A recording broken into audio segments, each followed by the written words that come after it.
बिस्मिल्लाहिर्रहमानिर्रहीम। Microsoft word के second lecture में आपको खुशामदीद कहता हूँ। माइक्रोसॉफ्ट के पहले लेक्चर में हमने देखा था कि माइक्रोसॉफ्ट वर्ड को स्टार्ट किस तरह से किया जाता है। दो मेथड हमने डिस्कस किए थे। पहला मेथड हमने देखा था कि start from the button in the right corner of the task bar. उसके बाद हमने देखा था click program sub menu on the start menu. उसके बाद click the Microsoft Word on the sub menu of the program. उसके बाद आपने देखा था कि आपका माइक्रोसॉफ्ट वर्ड ओपन हो गया था। दूसरा मेथड हमने देखा था कि रन के स्टार्ट मेन्यू में रन की कमांड में आप Windows winword dot E X E लिखेंगे। उसके बाद आप क्लिक करेंगे ओके पर, तो आपका माइक्रोसॉफ्ट वर्ड रन हो जाएगा।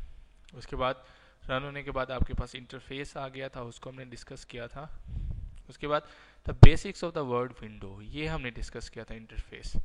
इसको फर्दर हम देख लेते हैं। हमने डिस्कस किया था टाइटल बार, मेन्यू बार, उसके बाद standard tool bar, formatting bar, help menu, scroll bar, task pen, office assistant, task bar, scroll bar, view buttons and the end of the marker. तो इंसर्शन पॉइंट जिसको हमने कहा था, तो ये same वही चीज़ें हैं जो अभी मैंने प्रीवियस लेक्चर में आपको बताई थी। Title bar shows the title of the document. उसके बाद जो है मेन्यू बार आपके पास है। फर्दर इनकी डेफिनेशन हम लोग देख लेते हैं कि इन बार्स को किस तरह से आगे हम फर्दर डिफाइन कर सकते हैं। नेक्स्ट आपके पास देख सकते हैं कि title bar displays the document name followed by a program name. कि टाइटल बार जो है ये आपको डॉक्यूमेंट का नाम बता रही है। लाइक देखिएगा माइक्रोसॉफ्ट वर्ड 2003 ये है डॉक्यूमेंट का नाम, और माइक्रोसॉफ्ट वर्ड ये है एप्लीकेशन का नाम। तो याद रखिएगा टाइटल बार पर आपकी क्या है, टाइटल बार पर आपके जो है सॉफ्टवेयर का नाम और डॉक्यूमेंट का नाम शो होता है। उसके बाद सेकंड नंबर पे मेन्यू बार है, contains a list of the option to manage and customise documents. कि मेन्यू बार पर आपके पास लिस्ट है, लाइक टेबल मेन्यू है, टेबल से रिलेटेड लिस्ट है, उसके बाद टूल्स है, फॉर्मेट है, इंसर्ट है, डिफरेंट मेन्यूज हैं। सेम मेन्यू बार की एग्जांपल इसी तरह से दी जाती है जिस तरह से आप एक रेस्टोरेंट में जाते हैं और वहाँ पर आपको एक मेन्यू दे दिया जाता है। उस मेन्यू में आपके पास कंप्लीट लिस्ट होती है कि इस रेस्टोरेंट में आपको क्या क्या चीज़ें अवेलेबल होंगी। सेम इसी तरह से इसमें भी ये मेन्यू की लिस्ट है। लाइक फाइल मेन्यू में फाइल मेन्यू से रिलेटेड सब कमांड्स हैं, एडिट मेन्यू में एडिट से रिलेटेड सब कमांड है, व्यू में व्यू से रिलेटेड सब कमांड्स हैं। तो मेन्यू बार्स का में जो सब मेन्यूज़ हैं उनकी जो है कमांड्स जो हैं वो बहुत अहम होती हैं किसी भी सॉफ्टवेयर में काम करने के लिए। थर्ड नंबर पे स्टैंडर्ड टूल बार, इसको हमने देखा था कि contains shortcut buttons for the most popular commands. कि इस पर आपको शॉर्टकट बटन्स मिलेंगे। लाइक ये न्यू का बटन है, ओपन का बटन है, सेव का बटन है, उसके बाद जो है ईमेल का बटन है, ये सारे बटन्स बने हुए हैं। इसको शॉर्टकट वे इस्तेमाल किया जाता है कि अगर कोई कमांड आप अप्लाई करना चाह रहे हैं, जस्ट आप क्लिक करके आप वो एक्शन परफॉर्म कर सकते हैं। एक और बात आपको बताता चलूँ यहीं पर कि किसी भी सॉफ्टवेयर में काम एक ही कमांड तीन तरह से परफॉर्म कर सकते हैं। एक तरीका कि आप फाइल में या मेन्यू बार से कोई भी कमांड आप सिलेक्ट कर लें और वो एक्शन परफॉर्म कर सकते हैं। फॉर एग्जांपल अगर आपने कोई डॉक्यूमेंट ओपन करना है, कोई फाइल ओपन करनी है, तो आप ओपन की कमांड फाइल मेन्यू में जाके क्लिक करेंगे तो आपके पास ओपन का डायलॉग बॉक्स आ जाएगा। एक तो तरीका ये है। दूसरा तरीका क्या है? दूसरा तरीका ये है कि आप जो है टूल बार पे आइकन, ये शॉर्टकट जिसकी अभी हम बात कर रहे थे, इस पे जस्ट आप क्लिक करेंगे तो फिर भी आपके पास सेम वही डायलॉग बॉक्स अपीयर होगा जो अभी फाइल मेन्यू में हमने ओपन की कमांड से गेन किया था। थर्ड मेथड क्या है? थर्ड मेथड ये है कि आप शॉर्टकट कीज यूज़ करें कीबोर्ड से। लाइक कंट्रोल प्लस ओ आप प्रेस करेंगे कीबोर्ड से तो फिर भी आपको डायलॉग बॉक्स आएगा। लाइक ये मैं कीबोर्ड से कंट्रोल प्लस ओ प्रेस करता हूँ तो आपके पास सेम जो है वही ओपन का डायलॉग बॉक्स आ रहा है। तो क्वेश्चन ये है कि हमें फिर कौन सा मेथड यूज़ करना चाहिए। तो याद रखिएगा, being a computer professional always use shortcuts, always use shortcut keys. कि कीबोर्ड की मैक्सिमम कीज़ आप याद करें। काफ़ी कमांड्स की जो कीज़ हैं वो आपको मेन्यू बार में कमांड के सामने लिखी हुई मिल जाएगी। लाइक ओपन के सामने शॉर्टकट की आपको कंट्रोल प्लस ओ जो है वो लिखी हुई नज़र आ रही है। इट्स मीन के कीबोर्ड से अगर कंट्रोल प्लस ओ प्रेस करेंगे तो आपका जो है वो ओपन का डायलॉग बॉक्स ओपन हो जाएगा और आप फाइल को ओपन कर सकते हैं इजीली। तो याद रखिएगा कि हमेशा शॉर्टकट कीज़ याद रखें और कीबोर्ड से ही काम करें। बीइंग अ प्रोफेशनल जो है वो तरजीह दी जाती है कि आप कीबोर्ड ही यूज़ करें। Menu bar, standard tool bar, formatting bar contains buttons use for the formatting.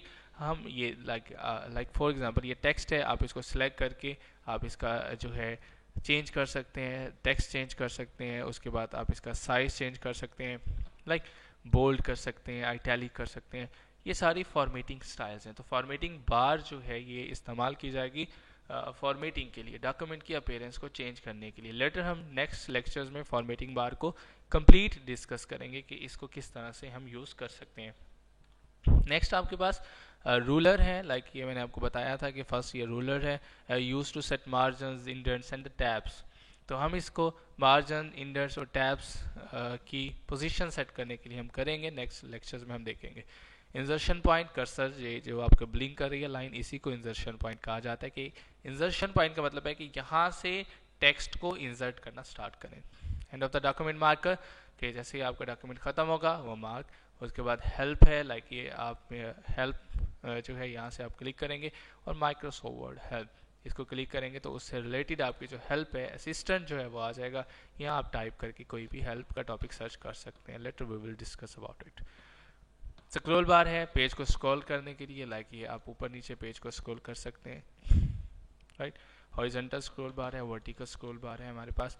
उसके बाद जो है स्टेटस बार है, displays the position of the insertion point in the working mode buttons. कि आपकी जो स्टेटस बार है ये आपको डॉक्यूमेंट का स्टेटस शो करती है। क्या कर्सर की पोजीशन क्या है, पेज नंबर कौन सा है, टोटल पेजेस कितने हैं। लाइक इस टाइम आप देख सकते हैं कि इस टाइम करंट पेज जो हमारे पास है 5 है, और टोटल पेजेस इस डॉक्यूमेंट के जो फाइल मैंने ओपन की हुई है 63 पेजेस हैं, और नाउ वी आर इन जो है 5 नंबर पेजेस। लाइन हमारे पास 21 है, कॉलम नंबर 3 है, और उसके बाद कर्सर जो है वो 8.5 इंच पर है, और सेक्शन नंबर 2 है। इट्स मीन कि ये जो स्टेटस बार है ये आपको कंप्लीट स्टेटस शो करिए आपके डॉक्यूमेंट का। उसके बाद टास्क पेन, ये जो एडिशनल एरिया हमने डिस्कस किया था ये टास्क पेन कहलाता है। इसमें फर्दर टास्क हम लोग परफॉर्म कर सकते हैं। नेक्स्ट आप ये जो डेफिनेशंस हैं इनकी, आप इन यहाँ से जो है वीडियो को पास करके आप यहाँ से अपने रजिस्टर्स पर या अपनी नोटबुक पर नोट कर सकते हैं, राइट। उसके बाद अगर आपके इंटरफेस में कोई भी चीज़ ना आ रही हो तो हम किस तरह से करेंगे। लाइक आपने माइक्रोसॉफ्ट वर्ड चलाया तो पता चला कि आपकी फॉर्मेटिंग बार नहीं आ रही, तो फिर क्या करेंगे। देखिएगा व्यूइंग टूल बार, कि व्यूइंग आप जो है टूल बार्स को व्यू करना चाहते हैं, अगर आपकी टूल बार्स नहीं आ रही फिर आप क्या करेंगे। तो उसके लिए सिंपल है कि आप जो है व्यू मेन्यू में जाएं, और यहाँ पर आपके पास है टूल बार्स के क्या व्यू करना चाहते हैं आप, टूल बार्स। और यहाँ ये टूल बार्स की लिस्ट आपको दी गई है कि जो टूल बार ना आ रही हो यहाँ से करिए। लाइक फॉर्मेटिंग बार अनचेक करेंगे, फॉर्मेटिंग बार ये डिसअपियर हो गई। उसके बाद दोबारा व्यू में जाके टूल बार्स, और ये टूल बार्स, और यहाँ से फॉर्मेटिंग बार को चेक करेंगे और ये आपकी फॉर्मेटिंग बार आ जाएगी। मीन्स कि आप पूरे इंटरफेस को कंट्रोल कर सकते हैं। लाइक इसी तरह व्यू में जाके आप रूलर जो है ये आपको चेक बटन नज़र आ रहा है, इधर से आप रूलर को अपेयर और डिसअपेयर कर सकते हैं, लाइक व्यू और रूलर्स, राइट। तो इस तरह से आप अपने इंटरफेस को कंप्लीट कंट्रोल कर सकते हैं। तो इस लेक्चर में हमने इन डिटेल जो है अपने इंटरफेस को डिस्कस किया, उनकी डेफिनेशंस को डिस्कस किया, और उसके बाद अगर कोई भी कंपोनेंट या कोई भी बार मिस होती है तो उसको किस तरह से हम लोग ला सकते हैं। इंशाल्लाह नेक्स्ट लेक्चर में हम फाइल एडिटिंग सीखेंगे कि फ़ाइल को किस तरह से एडिट किया जाता है। हाफिज़।